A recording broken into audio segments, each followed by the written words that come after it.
बिहार में चुनाव जीतने के लिए सभी पार्टियों ने जोर आजमाइश पेश कर दी है। टीएनपी न्यूज भी एक एक करके बिहार की हर एक विधानसभा सीट का हाल जनता तक पहुंचा रहा है। इसी कड़ी में आज बात करेंगे पूर्णिया और रुपौली विधानसभा सीट की। सबसे पहले बात पूर्णिया की, जो बिहार का चौथा सबसे बड़ा शहर और एक उभरता हुआ आर्थिक केंद्र है। इस सीट का चुनावी इतिहास भी काफी दिलचस्प रहा है। अब तक हुए 19 चुनावों में से शुरुआत में कांग्रेस ने लगातार 6 बार चुनाव जीता, लेकिन 1977 में पहली बार जनता पार्टी ने जीत दर्ज की। इसके बाद सीपीआईएम ने यहां लगातार 5 चुनाव जीते, लेकिन साल 2000 से बीजेपी ने इस सीट पर अपना वर्चस्व कायम रखा है। पार्टी ने यहां से लगातार 7 बार जीत दर्ज की है। 2015 से बीजेपी के विजय कुमार खेमका इस सीट से विधायक हैं। 2020 के चुनाव में उन्होंने कांग्रेस उम्मीदवार को 32,000 से ज्यादा वोटों से हराया था, लेकिन 2024 के लोकसभा चुनाव में कांग्रेस ने पूर्णिया विधानसभा क्षेत्र से बढ़त हासिल की थी, जिसकी बड़ी वजह पप्पू यादव का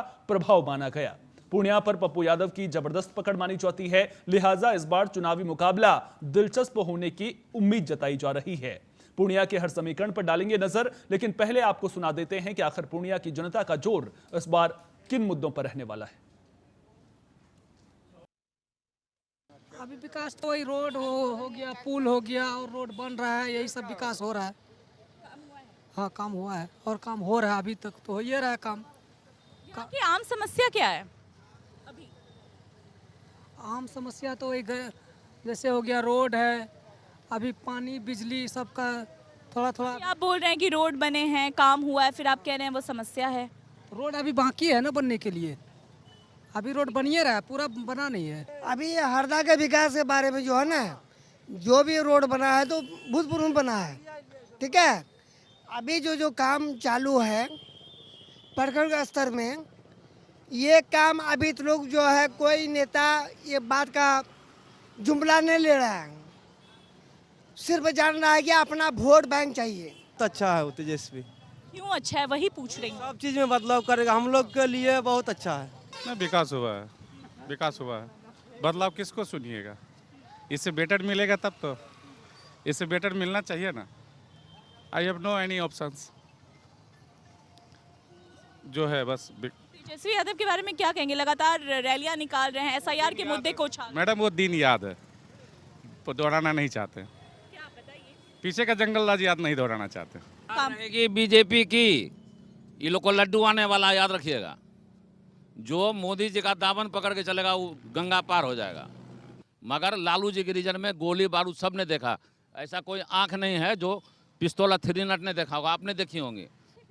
हम लोग धमदार क्षेत्र पड़ता है, लेसी सिंह जो है ना विधायक है, काम तो सही किया, कोई दिक्कत नहीं है, काम में सही किया। यही हम लोग को परेशानी में है कि किसान हम लोग जितना ही है, तो खाद के समय में जो यूरिया खाद नहीं मिल रहा है, 266 के जगह में 350, 400, 500, 600, 700 भी खरीदते हैं। डबल जो है ना, खाद का कीमत डबल हो गया किसान के लिए। उसके बाद विकास का जो काम हुआ ना, तो बहुत अच्छा काम हुआ है, उसमें कोई दिक्कत नहीं है। विकास तो लग रहा है कुछ ना कुछ हुआ है, लेकिन और विकास की ज़रूरत है। स्कूल, शिक्षा, प्राइवेट स्कूल का ज़्यादा ये है, परेशानी है। तेजस्वी की सरकार, क्योंकि ये विकास करेगा ना, ये विकास का काम करेगा। नीतीश बाबू ने काम नहीं किया विकास का? किया है, लेकिन उस रफ्तार से नहीं किया है। दारू तो बंद है तो दारू हो। नीतीश सरकार जो है ना, हम लोग को बिहार में जो है पूर्णिया जिला में सब युवकों को मार रहा है। किस तरह मार रहा है?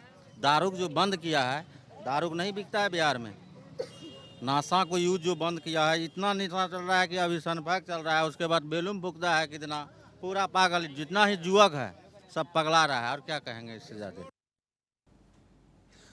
जानकारी के साथ हमारी सहयोगी अपराजिता हमारे साथ में जुड़ गई हैं। अपराजिता, आपने पूर्णिया की जनता के बीच में आप पहुंची, वहां पर जनता से आपने संवाद किया, क्या कुछ निकलकर सामने आ रहा है? जो विधायक हैं उनके काम से जनता खुश नजर आ रही है या फिर नहीं? पूर्णिया सदर की बात करें तो हमारी मौजूदगी थी हरदा बाजार में। अगर हम वहाँ की बात करें तो हमने देखा कि वहाँ पर लगातार जो लोग हैं वो नीतीश कुमार के काम को तो बता रहे हैं कि काम हुआ है, लेकिन गरीबों के लिए काम नहीं हुआ है। गरीब गरीबी रह गया है और अमीर अमीरी बनता जा रहा है। सड़कों की अगर बात करें तो लोग कह रहे थे कि सड़कें बनी है, हाईवे बनी है, लेकिन उससे हमें क्या फायदा। स्पेशली हमने ये भी देखा कि वहाँ पर शराबबंदी का मुद्दा सबसे ज्यादा उठते हुए देखा। कई लोग ये कह रहे थे कि शराबबंदी के क्या फायदे हैं जब लोगों के घर घर में शराब मिल रही है, बावजूद इसके यहाँ पर दुहाई दी जाती है कि शराबबंदी है। लेकिन शराबबंदी के नाम पर जब फैसला किया जा रहा है बिहार में, इससे बेहतर है कि शराब को खोल दिया जाए। कम से कम लोगों को रोजगार तो मिलेगा, कई सारे ठेके तो खुलेंगे जिसकी वजह से लोग काम तो कर पाएंगे। और लोगों की ये भी शिकायत रही है वहाँ पर कि बिहार में शराबबंदी लागू है लेकिन नौजवानों में नशे का चलन कम होने की वजह बढ़ता दिख रहा था। कई युवा शराब की जगह गांजा, नशे की गोलियां और कई अन्य नशीली चीजों का सेवन कर रहे हैं। लोग तो यहाँ तक कह रहे थे कि नशा पूरी तरह खत्म करने के लिए सिर्फ शराबबंदी काफी नहीं है, जरूरी है कि पुलिस सख्ती से अवैध नशे के कारोबार को रोक सके। तो ऐसे मुद्दे देखने को मिले कि युवा वर्ग जो होता है वो देश का ही भविष्य होता है, लेकिन आजकल का जो युवा वर्ग है वो रोजगार की तलाश में, रोजगार तो छोड़िए, वो शराब नहीं मिलने से वो नशे की ओर इस तरीके से जा रहा है कि युवा वर्ग का पूरा करियर बर्बाद होता जा रहा है। लोग पी कर हैं, नशे की हालत ऐसी हो गई है कि लोगों को समझ नहीं आता कि किस और युवा वर्ग बढ़ रहा है। जब हमने पूछा कि कहाँ से मिलता है तो उन्होंने कहा ये हमारा काम।